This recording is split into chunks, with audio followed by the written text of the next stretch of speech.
morning, welcome. We'll get started here in just about 30 more seconds.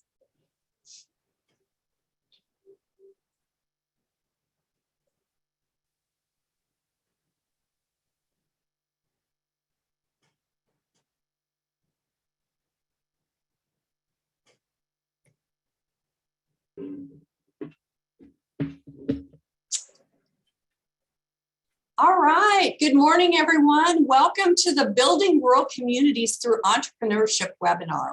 We're excited to have you join us this morning. I'm Dara Macon. I'm Director of Strategic Partnerships and Engagement at SourceLink. I'll also be moderating the webinar this morning.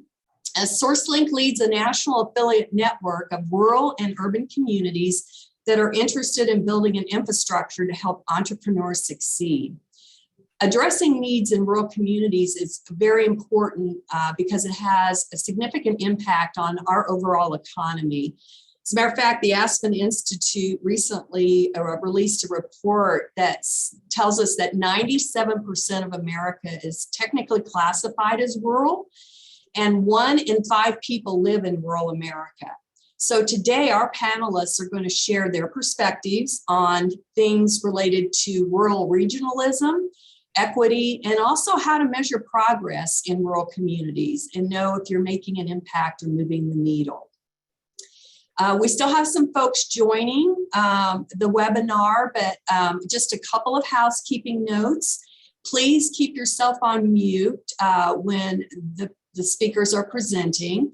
We invite you to introduce yourself in the chat and let us know where you're located. We'd love to know where people are joining in from. Also, as we go through the presentations, please feel free to drop questions into the chat because at the end, we are going to allow time for the speakers to respond to your questions. So I know they would love to hear from you.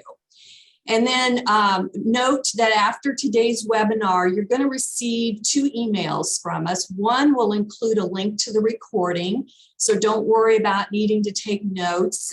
You'll have the recording to go back and reference. Also, we really appreciate getting feedback from those of you that attend our webinars. So we'll send you a really short, I promise you it's going to be a short survey. We'd love to hear about other topics that you think would be of importance or relevant to the work that you're doing. So again, drop your name and your location into the chat. Feel free to drop in questions. And we'll now get started with the presentations. It's my pleasure to introduce our first speaker. Nathan Ohle is joining us. He is the current CEO and president of the International Economic Development Council. He's recognized as an expert in economic development, and he's a leader in public, private, and nonprofit organizations.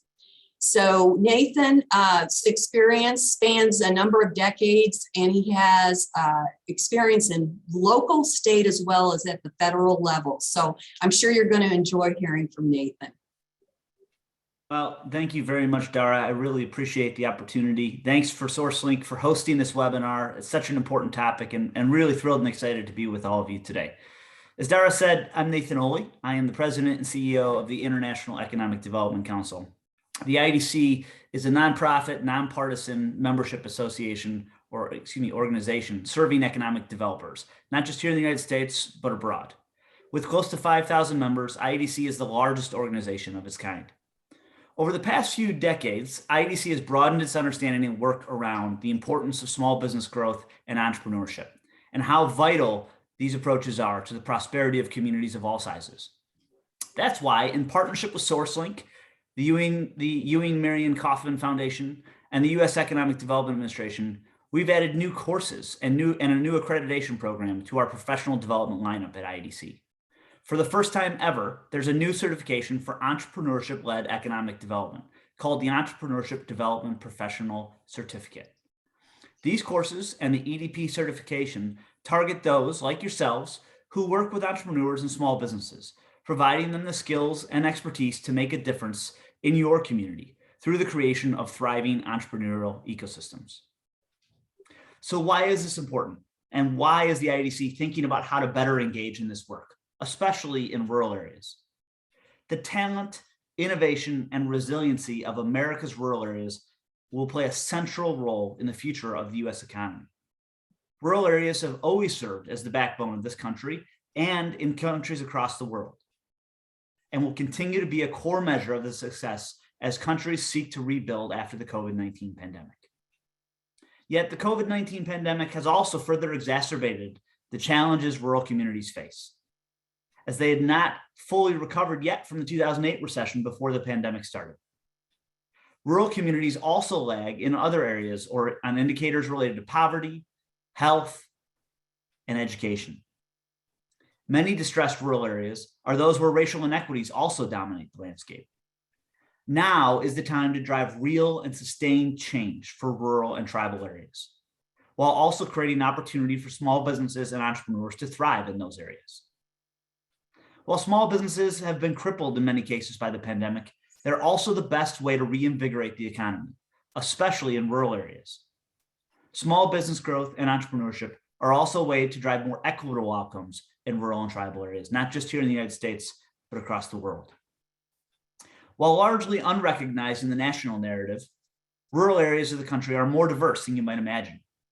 Whether you're discussing the Black Belt of Alabama or Native Alaskan populations, the future of economic development in these areas is small business growth and entrepreneurship. Small businesses are the single biggest drivers of economic growth in the United States. They employ 47% of the US workforce and generate 2/3 of new jobs. In particular, communities of color in rural areas are driving economic growth across rural communities. In rural areas, people are more likely to be small business owners, and these businesses tend to be more resilient than in larger communities. The economic development approaches that have been employed in the past decades in rural areas have often led to inequitable outcomes, whether we're talking within communities or between communities. And there's a growing momentum around new approaches to economic development, including entrepreneurship-led economic development. But entrepreneurship and small business growth also bridge gaps between and among communities. According to a report released last year by the National League of Cities and the Rural Community Systems Partnership, urban and rural areas are often interdependent and perform better when they're economically connected within their regions.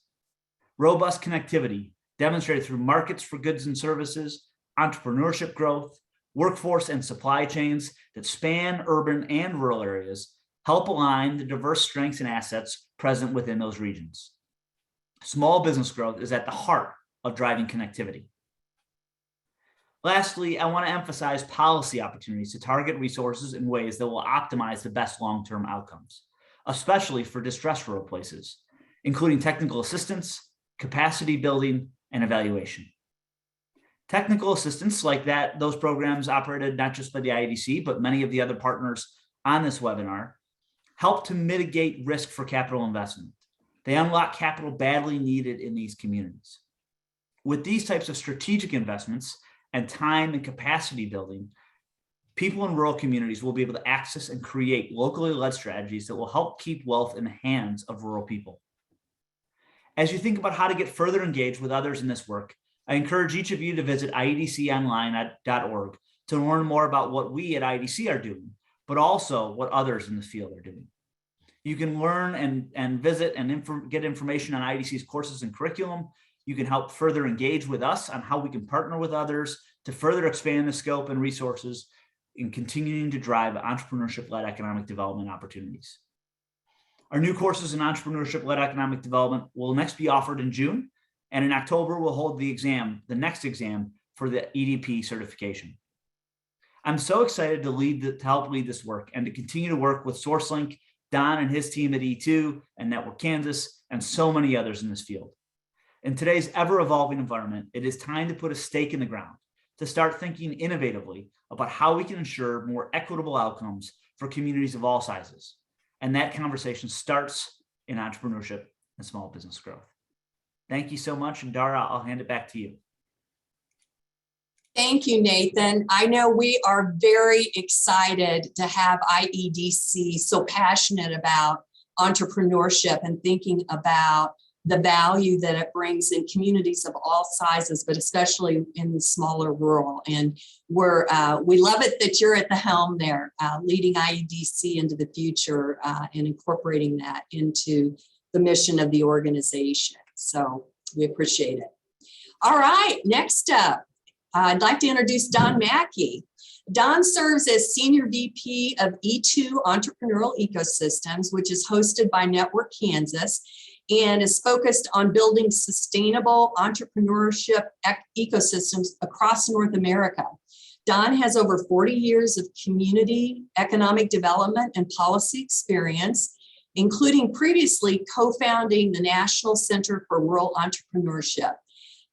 Some of you may know Don through his podcast, and he's also written a number of papers on rural community development. So Don, we're looking forward to hearing your thoughts. Well, thank you, Dara. And Nathan, just a shout out. We're so excited to have you at IDC and look forward to working with you. Well, good morning, everyone. I'm delighted to be with you today. And in the brief time I have with you, I want to share some best practices that we've curated from our work across North America over the preceding decades. And I want to focus on 5 areas of focus that you might want to consider. The first is really embracing entrepreneurial communities. The best way to connect with entrepreneurs is at the local community level, whether that's a neighborhood in a city or a rural community. And a couple of thoughts around that topic. First of all, the United States is unique in that with community economic development, this is a local responsibility. If we look at Canada or Japan or most of the European Union countries, provincial and federal governments are much more engaged in community economic development. But in our country, this is a local job that we have to take on. The second is we really embrace the idea of community-centered and asset-based development. And the primary asset in any entrepreneurial ecosystem are the area of entrepreneurs. Now, many of them may not consider themselves entrepreneurs, but if we want to grow stronger economies and more prosperous communities, we have to meet this talent where it's at and find ways to help it. That's what ecosystems are all about. Now, in our work, we've really come to believe that this top-down, bottom-up strategy makes sense. And let me just quickly illustrate what I mean by that is the best way to connect entrepreneurs, as I said before, is at the local level. We can build relationships, we can begin to listen, we can begin to network, but building that entrepreneurial resource ecosystem is best done as a regional or even a statewide level. I would encourage you to look at some of the case study work that we've done with Network Kansas. It's probably one of the longest running statewide entrepreneurial ecosystem building strategies in the United States. $500 million of business deal flow and counting over those years. The final thing is consider that this work is a 24/7, 365 forever commitment. So how do we build the capacity in communities to staff this, to fund this work becomes really important. The second best practice that I'd like to share with you is this idea of demand-driven entrepreneurial ecosystem building. We work in a lot of frontier rural communities where resources are scant. There's a small group of volunteers. And so we have to get the most from the capacity that we have. And what I mean by demand-driven ecosystem building is as we go out and do that basic transaction of connecting with entrepreneurs, listening to them, thinking about how we can network resources that will make a difference in their development, we learn what our ecosystem really needs to optimize to, what kind of financing, what kind of technical assistance, how can we use local business services. But also, if we think about a resource like SourceLink that we really recommend, that allows us then to connect to resources that may be in our region, maybe in our state, maybe nationally. So by using this kind of demand-driven approach, it allows communities with the capacity and the resources they have to optimize their ecosystem to generate more community economic development. The third area I'd like to touch on are some accelerators. There's a whole list of these, but I think there's 5 that are potentially very effective. The first is providing capital access. And that could be connecting entrepreneurs to that local community bank that's going to provide a line of credit or a loan. It also includes gap financing. How do we do more deals by bringing that additional gap financing into the deal? In our work, increasingly, we're finding that engaging higher net worth families in rural communities who become investors using limited liability corporations, a form of angel investing, but much more organic, utilizing a multiple bottom line. We can bring additional capital that allows even more deal flow to get done, particularly if we think about those entrepreneurs who are kind of on the margins. They don't have the capital, they don't have the connections, they don't have the experience, but they have the passion to do something, and bringing those equity investors into the deal, maybe buying that building, leasing it back to a young couple, can really allow us to do a lot more work. It's an accelerator. Youth entrepreneurship really is a powerful motivator, because youth in our communities, particularly rural communities, are change agents. If they become excited, if they become engaged, not only does it empower them, but it also provides for a change in the culture of our communities, to say there are opportunities to grow stronger communities through entrepreneurship. A fourth area that's an accelerator is the use of peer learning. In our new initiative with the Nebraska Community Foundation here in my home state of Nebraska, I'm so happy we finally have an entrepreneurial communities initiative. We have SourceLink Nebraska, some things that I've dreamed of for a long time in my home state. The use of peer learning. And this is where communities, as part of a cohort, have the opportunity to learn from each other, to begin to understand that somewhere in rural America, there is a community that has solved a problem, like how do we create affordable housing or childcare using entrepreneurial solutions, public and private partnerships that allow us to grow stronger communities. And the final is the use of stories. And that's really my fourth best practice. We find in rural culture that stories are powerful. We can talk about this stuff in abstract terms, but if we begin to bring stories to the table of how other communities have made progress using this, that oftentimes can give us that beachhead where the community is willing to invest, give it a try, learn and experiment, and begin to make a difference. Some stories that you can find on our website that I would encourage you to look at is the Ord, Nebraska story. This story spans 5 decades of a community transforming from crisis to great prosperity. The emerging story with our E3 initiative in Nebraska. I'd encourage you to take a look at what Kat Rutledge out in Klamath Falls, Oregon is doing, and an initiative that spawned with the Ford Family Foundation in Oregon, where a family that made its wealth in timber is now giving back to foster entrepreneurship throughout rural Oregon. It's called GROW, Growing Rural Oregon. And then also Pam Bishop's work up with the Southern Minnesota Initiative Foundation, something called REV, generating really interesting results. So take a look at those stories. They can motivate, inspire, and inform. And then finally, I just want to make a pitch. My friends on the webinar today know that I love numbers. I'm an economist. I use analytics. And analytics can be a way to create richer conversations, not only are in the community around what are its development opportunities, but also with entrepreneurs, where they can look at data and say, here's what consumers in my area are spending. I know what I'm capturing. How can I improve my business to be more competitive, to capture more of that spending stream? So I encourage you to take a look at the kinds of analytics that we use, and how you might create similar analytics with a partner university in your corner of America that can help you do this work.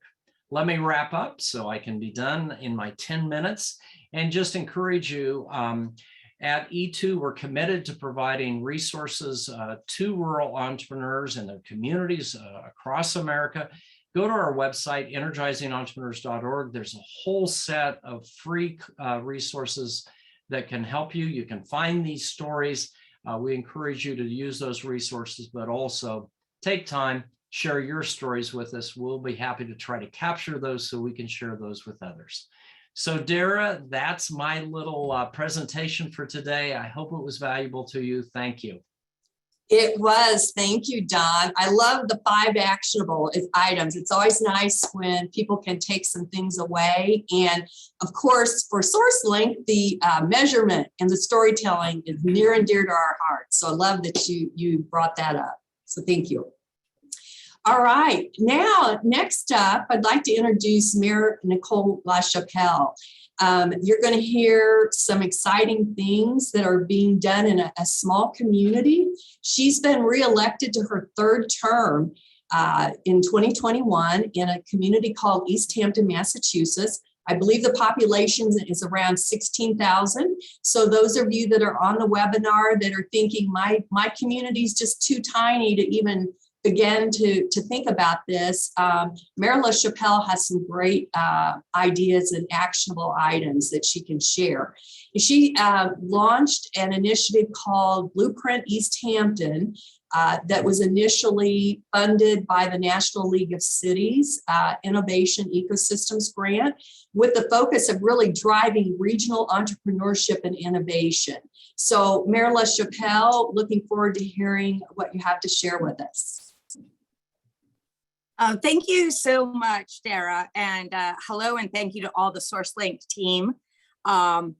So our town it's a city, we still call it a town, 16,000, and we're located kind of in between 3 major what's called gateway cities in Massachusetts and Western Mass. Cities that are over 40,000 that have poverty levels higher than 40%. They get a lot of state and federal money that they need, but they're very different than what Easthampton is and what Easthampton needs. When I took office in 2018, what I had noticed was that everyone in Easthampton seemed to have a side gig. So our history is agriculture and then into industrialization. The mills started shutting down in the 30s. They were basically gone by the 50s. And there was kind of a lot of dormancy in the city. And out of just necessity, folks, I tell the folks folks who have farmed land in Easthampton for generations started to make their own parts for tractors and sell those and increase that way. So there was like this kind of buzz undercurrent of innovation and entrepreneurship, but extremely informal. And to bring that out, the other thing that I noticed is that Easthampton is very gritty and resilient and very internal. So there were pluses and minuses to that. And using the internal strengths economically, I actually repositioned our economic development kind of theory plan from let's not stay insular and kind of wait for a trickle down from these bigger cities around us and become more like a bedroom community. Let's win and be strong where we stand, which comes right from the Kauffman Foundation, the first mayor's conference I went to. But really struck me of we're really good, and we were in the position we were in 2015 or whatnot because we just kept to what we knew. But we didn't really talk about it. We didn't support it in any formal way in government. And the rest of the valley and the region had no idea of all these amazing things happening in Easthampton because they were built out of necessity. We shifted to a proudly defining and contrasting Easthampton within our region, putting forward what we were doing, what we were able to do, and what we wanted to do for other people. One of the big stumbling blocks or barriers actually, and maybe I'm speaking to somebody from a small rural community somewhere else, is I would be on conferences like this and I'm like, oh, that's so amazing. I have a budget of $43 million. I'm the mayor and full-time, and I am 50% of our economic development director. The other half is the city planner who also does all the planning. And I know, like, instead of saying, oh, we're going to grow this big department so we can go after SourceLink money or whatnot, I said, okay, let's be strong with what we have. The city government's not getting much bigger in Easthampton. In the next 4 years, over 40% of our population will be over 60. And our schools census is going down, but about 100 students a year. So the idea that Easthampton creating an economic development team within Easthampton, internally only supported by general fund operating dollars, was ludicrous. And through the National League of City Innovation Project, making a commitment, what we needed, and I think Dawn brought it up, we as a city needed technical support to figure out how to reach entrepreneurs and innovators in our own city where they stood. And we had no ability to grab that data. We didn't know where to start. The partnership with SourceLink and doing the resource mapping, the impact was several fold. It let us know what was out here and what could be here and how we started and where we could go. But then also the SourceLink report was such a high level, quite honestly, it had a national perspective for cities our size that our regional resources did not have. And the innovation of the ideas. I mean, what was new to us, we found small cities doing across the nation. And it also gave us, it gave me as a mayor a focused report on the state of entrepreneurial activity in Easthampton as a third-party validator. And then building our resource map, it was, Rob and I were talking about this before, it was a vessel, right? So what SourceLink provided was a vessel for us to put in everything we knew locally and resource partners in a very defined, very substantive way. So the data going in, which was all crazy spaghetti, then came out in a real tool that not only are people interested in expanding or starting a new business in Easthampton could understand, but more importantly, our resource partners. It was a tool for them. And it was a tool for them to get out the information, exactly what they did, and more importantly, what they didn't do. So we didn't send folks, entrepreneurs, or even people in our government to one of the resource partners saying, oh, they can do this and this and this, look at their name, they must do that, only to find they're referred to another one. And the resource map and having it dynamic on the website was a big deal for us. It also pulled attention and value to our monthly Blueprint Easthampton resource partner meeting. And we found that what we were doing in Easthampton, the next step was building a business program where we focused on internal entrepreneurs. We recruited them. They needed to live in Easthampton or do business in Easthampton or had a solid plan to come in and start something. And there was no limits around past revenues, current revenues. If you were formerly an LLC or anything like that, it was basically come in. There was no expectation of succeeding or starting a new business, getting in, operating. We made the barriers extremely, extremely low. We provided the technical support that we thought people needed most after surveying people in town. And of course, most of it was money. They need capital, but also they wanted some really specific coaching around being an entrepreneur and the fears around that, fear of failing. So we partnered with one of my local entrepreneurs, Casey Corsello, who took that project on and built out our resource partnership, and also a 6-week program. It happens, you can choose how much you are participating in. There's group work, but there's also individual, very high quality executive coaching. So our theory is if Jamie Dimon can have 5 different professional coaches to succeed, the grandmom who is knitting mittens down the street, literally, she's doing very well, needs an executive coach. Like, it stinks to be out there alone.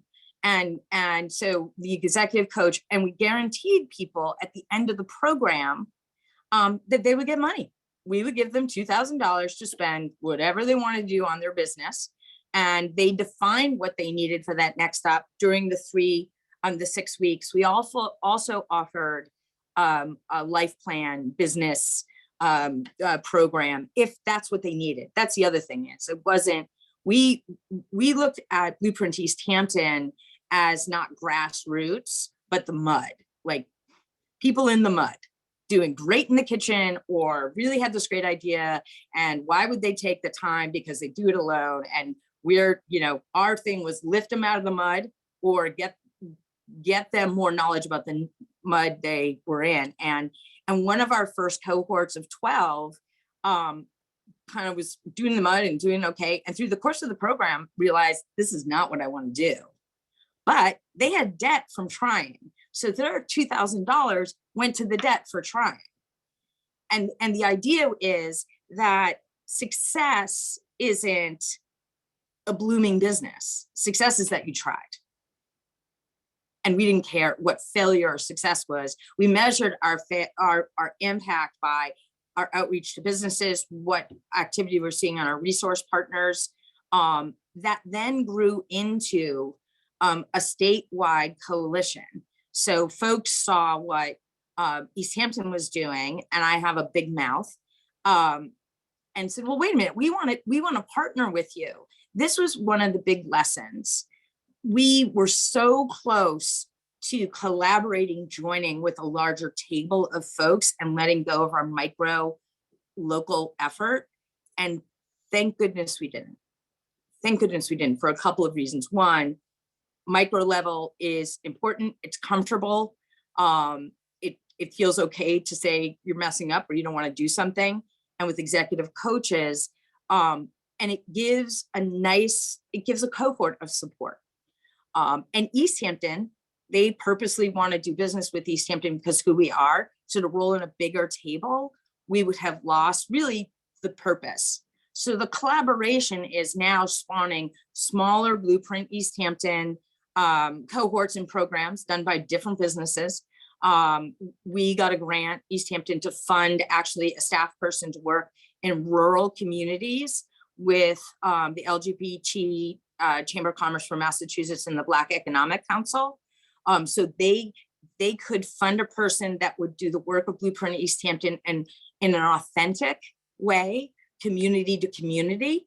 That Blueprint Easthampton was just, we don't have the capacity to do it. We don't have the staff.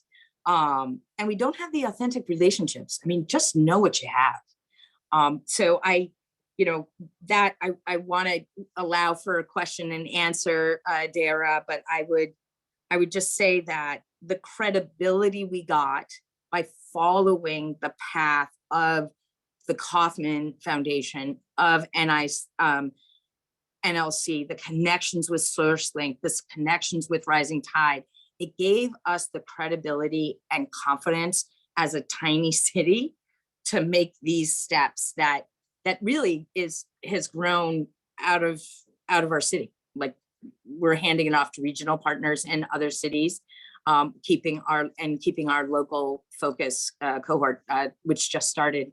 And I got Grateful Dead donuts. One of our participants is making Grateful Dead donuts, all legal.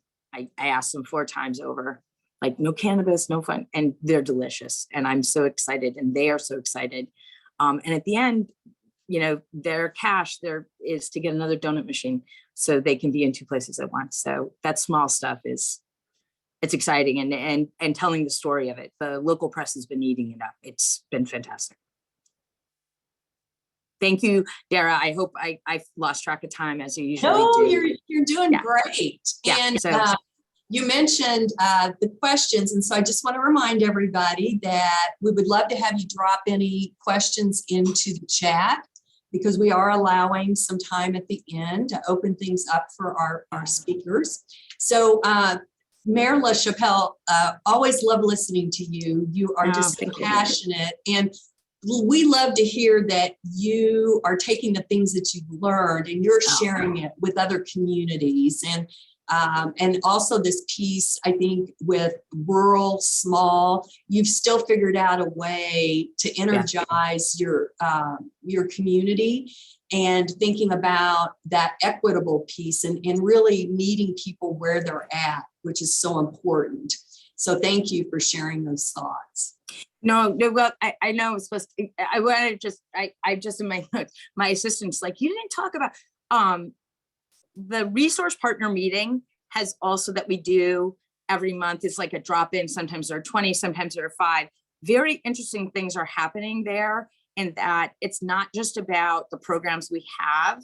The conversation has evolved into what can we do next? How do we keep this fruitful and relevant for everyone? And I invite anybody on this call or whatnot, if you wanted to drop into that meeting, it gets kind of crazy. And happy to get you an invite. It happens on a Thursday at 10 o'clock once a month. So, and you can really, if you're thinking about doing this work or you're stuck, there's some pretty awesome resource partners that would love to answer questions and just say, no, look at this, or, you know, this is, yeah. So there you go. So now, Dara, I'm done. No, excellent. Thank you for sharing that. And how nice of you to open that up for people outside of your town to join in that conversation. So again, thank you so much. All right, we have one more speaker, Rob Williams, my colleague, who currently serves as director of SourceLink. And with SourceLink, he's providing guidance to currently over 70 communities that are focused on entrepreneurship-led economic development and sharing best practices in utilization of some software solutions. He's going to kind of do a lightning round for you of some examples of rural communities that we come in contact with. And just a bit more about Rob's background. Prior to joining SourceLink, he was the program manager at the University of Northern Iowa's Center for Business Growth and Innovation. And while he was there, he held a number of different positions, introduced a number of programs, many of which were focused on isolated or rural regions of the state, and also serving women, small business owners. So Rob, take it away. Thanks, Dara. Man, this is exciting and a little dangerous because you gave me a lot of extra time. But Dara's absolutely right. So my role today and what I want to cover and champion and highlight is all of the amazing work that all of our more rural affiliates are conducting. And let me tell you guys, it's an amazing time to be in entrepreneurship, to be in economic development right now. And I think after I cover a few of these slides, you're going to agree. At a high level, before we jump in, I want to cover 4 main key things. 1, every community has resources. I don't care if you're in Emporia, Kansas, Grundy Center, Iowa, or Nebraska, Wichita, Kansas, you have resources and you need to learn to tap into them and be able to tease them out and pull those entrepreneurs out of the woodwork. And you have them, and there's hidden opportunities all over. I'm going to give you some examples of where to look. Second theme, partnerships drive development and can lead to very powerful outcomes, particularly when it comes to putting on that lens of entrepreneurship. And also looking at a statewide partnerships and statewide opportunities is often an area that I see a lot of rural communities pursue to great success. Third key theme, with economic development and with entrepreneurship-led economic development in particular, and in rural in particular, relationships and technology equal the magic. It is not technology only. And if you're just doing something with technology without the relationships, it will not work. And that gets to the last piece around sustainability. You have to have that balance of being relationship first whenever you're doing this work. Using tech to support and report on your impact, that leads to true sustainability and gets people excited about participating and funding it. So let's cover each of these in turn. First, the hidden resources and realizing opportunity. First example I have comes from Launch Network. They're building an entrepreneurial support network across northern Louisiana. And one of the things that they did recently is they partnered with local libraries in all of these small communities and set up shop to meet one-on-one with entrepreneurs to not only talk about what the library could provide in terms of resources and market research, but also to talk about what the larger network within the region could provide to area entrepreneurs, meeting entrepreneurs where they were in the libraries. Really cool stuff. The Grid Wisconsin, there are a group in Northeast Wisconsin. There's only one SBDC that serves that multi-county area, but you know what? What they did is they put on their walking shoes. They went out and met individually with community innovators, with retired entrepreneurs, with people that were passionate about their local community and wanted to give back. They figured out where and what their expertise were, and recruited them to be part of a coalition to help support innovators and entrepreneurs and give back. Building a network of consultants and trusted mentors that came from the communities in which they were trying to make an impact. And that's just the tip of the iceberg, guys. And I think that Chuck is on the call. Go check out what the Grid is doing. They're doing some really, really cool stuff with as part of the SBA Community Navigator pilot program, taking that boots on the ground approach and amping it up. Next, Klamath Falls, Oregon, and I was so happy to hear Steve gave a shout out to the group there, and there's a lot going on in Oregon. Another one I would encourage you to check out is Klamath Idea. They are actually looking to area entrepreneurs themselves and business owners themselves, professional service providers, to be part of the nonprofit resource network, and are empowering not just the resource providers, the nonprofit traditional resource providers, but also local entrepreneurs to help entrepreneurs themselves, that peer learning, peer advice kind of thing that Don was touching on. And of course, Belvedere and Kankakee, and also building on what Mayor LaChapelle shared there in Easthampton, we're doing similar assessments and projects, teasing out and finding resources in communities. Our most recent are Belvedere and Kankakee. You can check out and see what the resources are that were included there. Notable is that we included different providers that you may not expect. And so I won't ruin it. Go check out those resources and look at some of the names. I think you might be surprised at what you find. Go ahead and change that slide, Johanna. So let's talk about forging statewide partnerships. A quick note, when it comes to rural, often we need to think about scale. And what's interesting is that typically there are statewide resources and programs that can be tapped into or leveraged to enhance or build upon resources that may not be available at a hyperlocal level. And so that is something that I would encourage you to think about and look at. In terms of what Don shared with Network Kansas, that is the Cadillac of examples. And if you're not familiar with Network Kansas and their E2 community program, you need to check it out. That the way that they are deploying capital and the way that they are empowering local communities with the decision-making and the investment responsibilities is nothing short of amazing and astonishing, and the economic impact speaks for itself. I'm not going to get too much into that, but I will say that now that Nebraska is looking at replicating that model, they're also doing some really amazing stuff, and not just with the e-communities approach, but then also with SourceLink Nebraska that Don also mentioned. One critical thing that I think is really neat that they did, they actually went out and mapped different specific sectors within the statewide ecosystem and took a targeted approach to look at what does the healthcare area look like? What does innovation look like? What does international trade look like? What are the resources that are delivering entrepreneurial support in Spanish? Because we know immigrants have higher rates of entrepreneurship. When where you are, look at what you have in your own backyard. What can we surface? How can we better link what's going on? Nebraska SourceLink has done some, or SourceLink Nebraska has done some amazing work in this regard. And I think as a testament to when you're thinking about doing this, particularly in rural areas, it's not just entrepreneurship. You've got to think about healthcare. You've got to think about childcare. You have to think about access. And they're taking that quite seriously and taking a measured approach in how they're quantifying that. Scooting right along to Iowa, talking about powerful statewide partnerships. The Iowa SourceLink system is collaboratively driven by the Iowa Economic Development Authority as well as the University of Northern Iowa. University of Northern Iowa is the bottom up, as Don said, boots on the ground approach, working directly with entrepreneurs.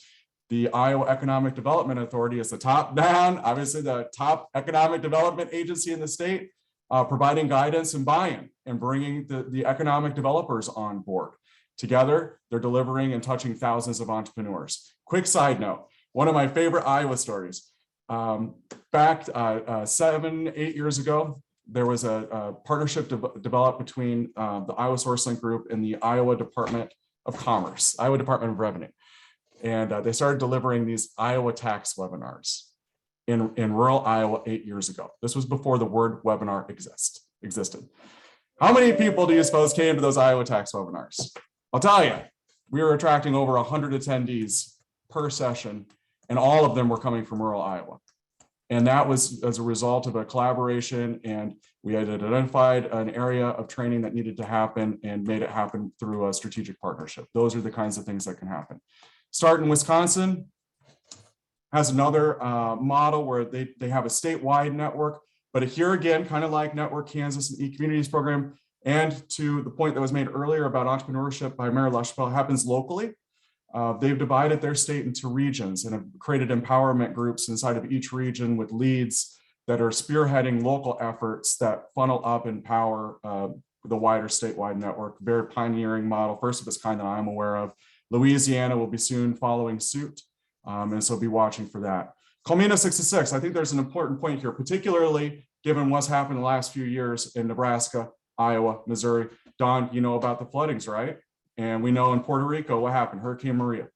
And I know back when I was in Iowa, we had EF5 tornado hit Parkersburg, New Hampshire. I mean, disasters happen. But I can tell you, communities are more resilient when there is a network built out and an infrastructure in place to get information into the hands of entrepreneurs and into the resource network. And we saw that happen with our Comina 66 Puerto Rico affiliate. When Hurricane Maria hit, they pulled all of the resource partners together and said, what can we do? And their response to that was to create a platform to connect island entrepreneurs with domestic markets. And that resulted in Shop and Hire Puerto Rico, something you should go check out. It continues to operate to this day. Go ahead into the next slide, Johanna. I mentioned earlier, relationships and technology equals accelerated impact. You can't have just relationships. You can't have just technology. Actually, you can't do the relationship part. I take that back. But I submit you will go further and be able to fundraise and be more sustainable with a little bit of technology. And these are some exciting things that we're seeing emerge. Nexus I-90 is actually creating a shared system where multiple organizations can contribute client information, resulting in streamlined on-ramps, no wrong door, a term that I think, Don, you coined for entrepreneurs, and working with them to improve outcomes and make sure that each individual organization is aware of who has touched an entrepreneur and what information was provided. Really neat. Go check it out. The Scene Network out in North Carolina in the Sandhills region, they built an impressive online platform to share best practices, to share events, to share critical information, not only with entrepreneurs, but also with the resource network. And here's that relationship piece. They hired EIRs, entrepreneurs in residence, to go meet with entrepreneurs, connect with the resource providers, meet them where they are, gather information and intelligence, spread the word about what's going on. New Bedford SourceLink is so neat. Win where you stand, leverage the assets in your own backyard. New Bedford, a wonderful community, rich history of maritime and creatives and entrepreneurs.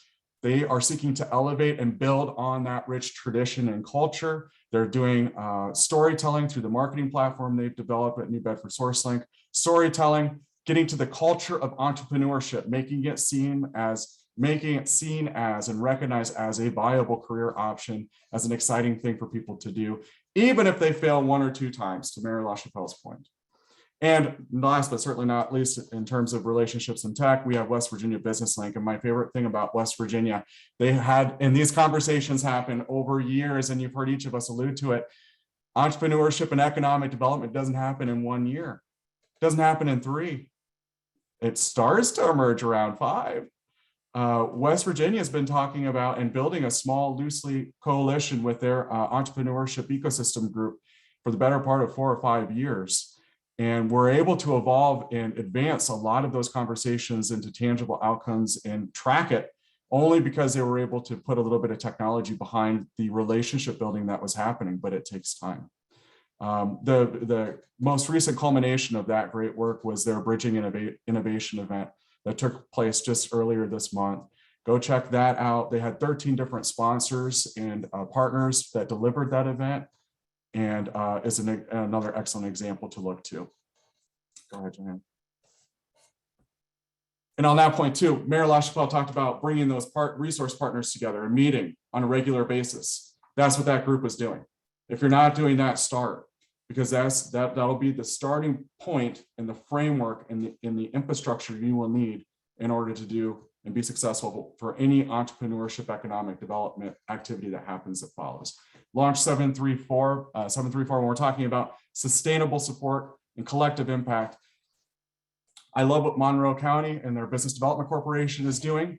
This is a traditional economic development group that gets entrepreneurship and understands the intersection and how powerful entrepreneurship can be as a robust and healthy part of any community and economic development strategy. I love that they are also hiring EIRs, again, boots on the ground, going out, meeting with entrepreneurs where they are. And they just this week, literally Monday, we flipped the switch on their online piece of this with their navigator. So you can go play and check that out. Dawn beat me to it with Southern Minnesota. Can't love on Pam and what she's got going on there. The beautiful thing here is that foundations are stepping up. You know, we've been seeing this, and Dawn and I talked about this the better part of last 2 or 3 years, foundations are getting into the game. They're getting and they have, some of them have been. Smith has for a long time. But we're seeing increasingly more community foundations get involved. If you haven't talked with your local community foundation, I would encourage you to.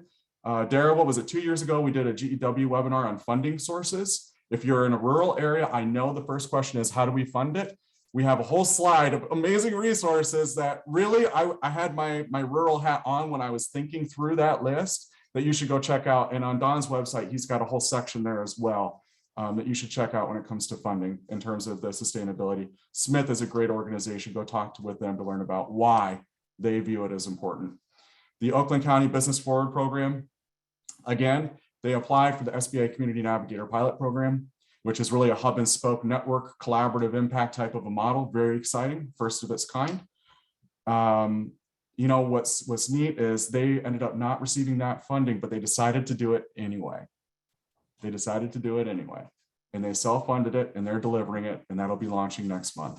And NWI Biz Hub, this was a collection of 3 different community foundations, the SBDC, and then this Workforce Center for Innovations coming together, co-funding and staffing an initiative to build an entrepreneurial resource network. Once you have one foundation, go to the others. How can you leverage that funding? How can you get 3-5-year commitments? Most of our affiliates go out when they are standing up a network of support and ask for 3 to 5 years of commitment to really build this out and to do it right. Okay, I know I'm over time, so I almost met 10 minutes. I almost did. I think I might have been a couple minutes over, but I'm going to turn it back to my colleague, Dara. All right. I always love Rob in the lightning rounds. He's got so much energy and it's infectious. So thank you. Some great examples and from all of our panelists this morning. We've had some great things dropped into the chat. Mayor LaChapelle has included some information around her partner meetings that she opened up the invitation. So grab that information. We did have a question about access to the chat. I think Ohle said yes, we can share that out. But I wanted to just open up for the panelists your thoughts, because as I'm talking with communities that are thinking about taking the step towards creating a more formal infrastructure to support entrepreneurship, just as in typical traditional economic development with attraction and retention, sometimes there is some angst associated with collaboration and thinking about regionalism. So let me just open this up to our panelists to see what your thoughts are on how to begin to deal with that potential angst. Dara, I'm happy to jump in there quickly and let others contribute as well. To me, this is the most fundamental issue for us over the next decade is are we actually going to embrace an approach of working collaboratively with those around us? And are we going to spend the time and effort to build those relationships? Oftentimes, especially in really small communities, there's a number of issues that may push against the focus on regionalization and engaging with others. But if you start small, it often leads to much bigger opportunities in the future. And oftentimes it's around language. Oftentimes communities might actually be collaborating in some really unique small way that they don't even understand they're doing, but it's already happened. And so you start small, you identify those areas where that started and began, and then that helps to build up trust. And trust is really the key issue here, right? It's about trusting your neighbors. It's about understanding that the value that is being provided to your neighbors also benefits you, and the same way back. It's a two-way street. And so you've got to be willing to start small, to build conversations, to invite people to your table, but also to show up to other people's table. Because it's one thing for folks to come and help your priorities. It's a whole other thing for you to go and try and help them with their priorities as well. And that builds trust really quickly, and also builds opportunities that you might never have considered in the past. Yeah, I'd jump in, Dara, on that. I agree with Nathan wholeheartedly. And I think part of it is when we look across the United States, where you have strong regional collaborations, whether it's like the Southern Minnesota Initiative Foundation, or it may be a great regional development district, those regions look better. And so I think part of it is there's parts of the country where we have weak regional affiliations, and how can you use the assets you have to build that? The other point I would make is, well, no country is perfect. I think we only have to look across the border to Canada and their commitment to regional community economic development and planning. We did a case study comparing Michigan with Ontario that was built on earlier work. And it makes a difference. And so I think, again, if we're willing to learn and listen, this is an important strategy that really can empower local communities if they can also work regionally with others. Excellent. So I also heard a theme in many of your remarks collectively around tapping into community assets. So not necessarily just your technical assistance providers, the common ones that you would think of, like the SBDCs, for instance.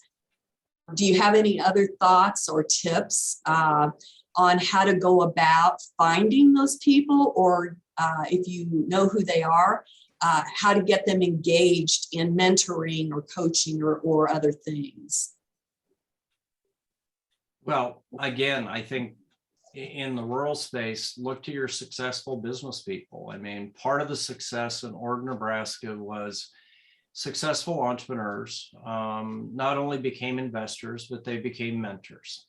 And they've helped create a culture where it's okay for younger entrepreneurs to reach out and say, I don't understand this. I don't know how to do this. They've created that safe space.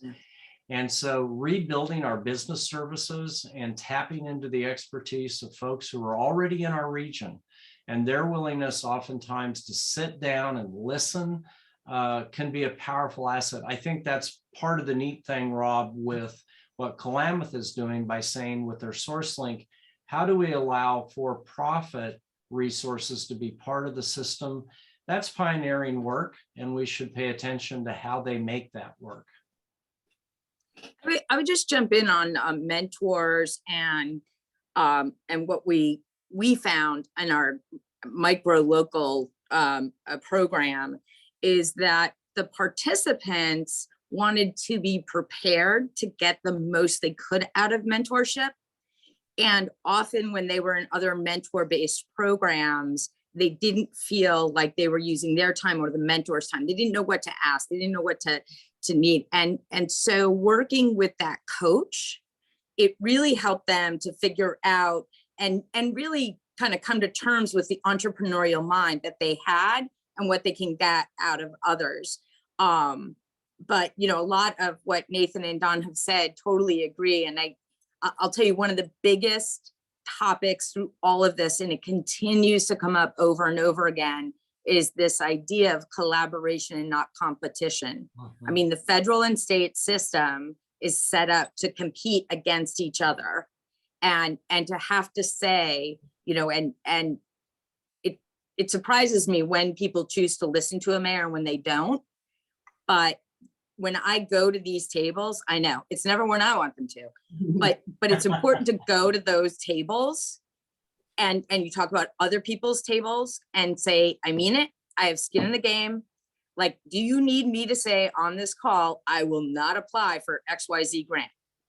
I will stay out of that loop or whatever it is. And others are just like, you're crazy.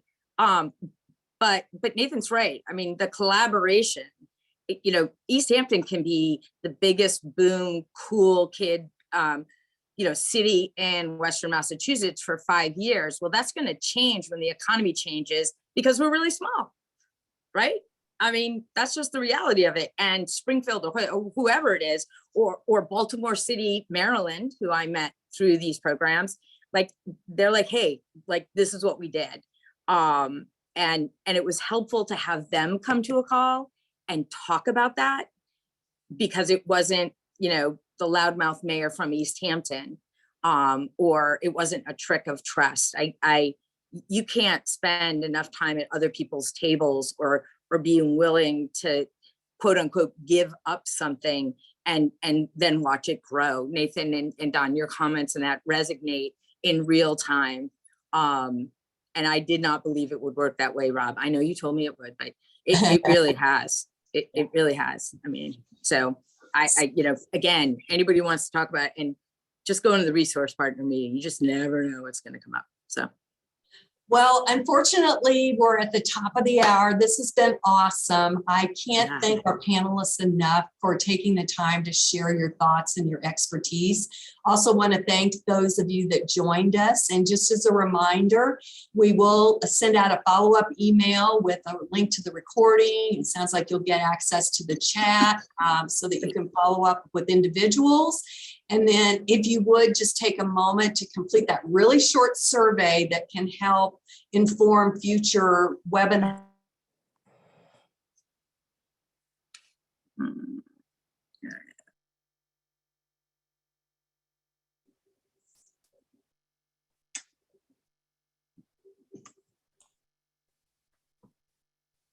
Dara, you did go out there just at the end, just so you know, Yeah. the last probably 30 seconds or so. Yeah. Oh, interesting. Can you hear me now? Yeah, you might want to wrap it up again a little bit because Okay. Sorry about that. I don't know what happened. I was just saying that we so much appreciate the panelists and your sharing your insights, and we appreciate everyone that joined in the conversation today. You'll get a wrap-up email that'll include a link to the recordings, and also we're going to share the chat so that you can connect with the people that you have questions about or you know want to further the conversation. And then please take a moment to complete a really, really short survey that'll help us understand in the future what type of content and information that you would like to see SourceLink share. So thank you. I hope everyone has a fabulous day. Bye-bye.